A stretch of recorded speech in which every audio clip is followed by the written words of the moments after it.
ठेचा rap कसा बनवायचा ते आपण आता या व्हिडिओमध्ये बघणार आहोत। रॅपसाठी आपण तांदूळ भाकरीच वापरतो। एक तांदूळ भाकरी कशी गरम करायची याचा इंडिव्हिज्युअल व्हिडिओ आपल्याकडे आहे। त्या पद्धतीने भाकरी छान शेकून घ्या आणि गरम असतानाच त्याला अर्धा चमचा बटर अप्लाय करा। त्याच्यानंतर त्याच्यावर आपण 1 चमचा ही गोड चटणी घालणार आहोत आणि ती देखील सगळीकडे व्यवस्थित स्प्रेड करून घेणार आहोत।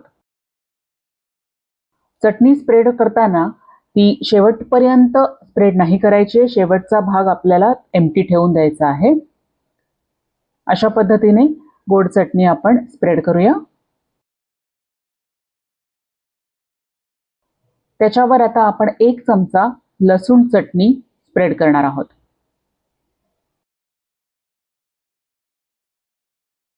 सगळीकडे व्यवस्थित स्प्रेड करून घ्या।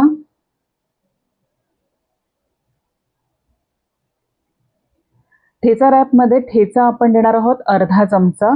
ठेचा खूप तिखट असल्या कारणाने अर्धा चमचाच आपण ठेचा इथे वापरणार आहोत। कोणाला जास्त तिखट हवा असेल तर तुम्ही थोडा जास्त ठेचा घेऊ शकता। अशा पद्धतीने ठेचा देखील सगळीकडे व्यवस्थित स्प्रेड करून घ्यायचा आहे।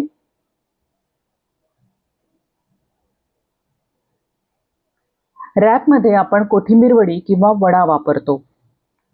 कस्टमरची जी ऑर्डर असेल त्याप्रमाणे आपण 1 वडा किंवा 3 कोथिंबीर वडी याच्यामध्ये वापरणार आहोत। इथे वडा कसा ठेवायचा ते दाखवते। वड्याचे 2 भाग करून घ्यायचे आहेत।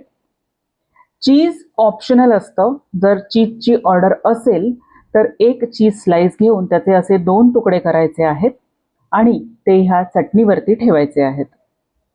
चीज नसेल सांगितलं तर ही स्टेप नाही करायची। चीज वरती आपण आता वडा ठेवणार आहोत। वड्याचे 2 भाग केलेले आहेत। हाताने थोडासा क्रश करायचा आहे वडा आणि तो असा ठेवायचा आहे। त्याच्यावरती 1 चमचा बारीक चिरलेला कांदा स्प्रेड करायचा आहे। रॅप बांधताना सर्वप्रथम आधी खालून अशा पद्धतीने बांधून घ्यायचा आहे आणि मग दोन्ही साइडनी तो अशा पद्धतीने छान टाईट गुंडाळून घ्यायचा आहे।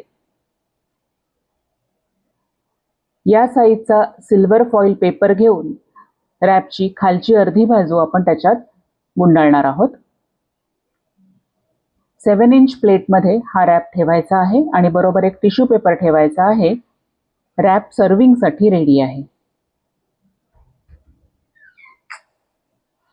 हा रॅप जर आपल्याला टेक अवे किंवा पार्सलला द्यायचा असेल तर सेम साइजचा एक सिल्वर फॉइल पेपर घेऊन तो वरच्या बाजूला गुंडाळून घ्यायचा आहे आणि आता सेपरेटचा बटर पेपर मध्ये तो गुंडाळायचा आहे।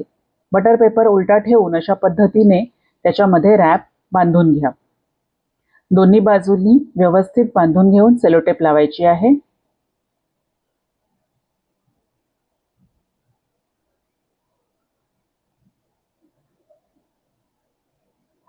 स्मॉल टेक अवे बॅग मध्ये आता हा जो रॅप आपण पार्सल केलेला आहे तो ठेवायचा आहे। त्याच्यासोबत एक टिश्यू पेपर आपण ठेवणार आहोत।